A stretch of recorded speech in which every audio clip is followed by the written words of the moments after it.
Good morning, it's James. I do hope and pray this message finds you and your loved ones peaceful, thriving, and well. Thank you for your time.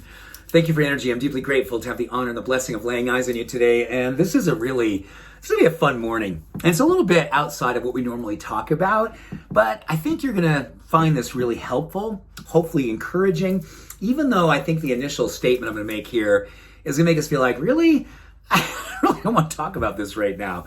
It's about the power of sad songs. In fact, there's research that's coming out of media groups right now saying that across the planet right now, there seems to be an uptick in people downloading songs that are really sad. And, maybe the times that we're living in, but I think there's a little bit more to it that I want to share with you. There's something that happens under the influence of listening to sad music. There's a whole hormonal cascade, neurochemical hormonal cascade of things that happen when we emotionally connect with sad songs. And it's associated with some really powerful things. Interesting enough, it actually helps with metabolism, mental and emotional, physiological well-being. It's anti-inflammatory. There's so many benefits that happen under the influence of listening to sad music. And so over the last 6 months, they've been studying the fact that we are, by and large, listening to more sad music. So there's not much to say about this other than the fact that if you're feeling drawn to sadder songs, there's a beautiful reason for it. Emotionally, physiologically, neurochemically, I believe our bodies, our mind, and our spirits are wanting to have the nourishment of what happens under the influence of emotion.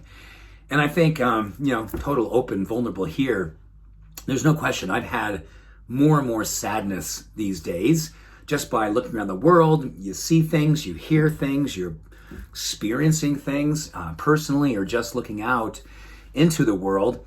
And there's a heaviness sometimes with that. Maybe there's a heaviness more than we've ever seen before. But one of the things that they're saying here is one of the ways that we can help ourselves is not by looking away and not necessarily marinating in it, but giving ourselves permission to kind of train our mind and our body to deal in a very helpful way, proactively, which is the power of this study.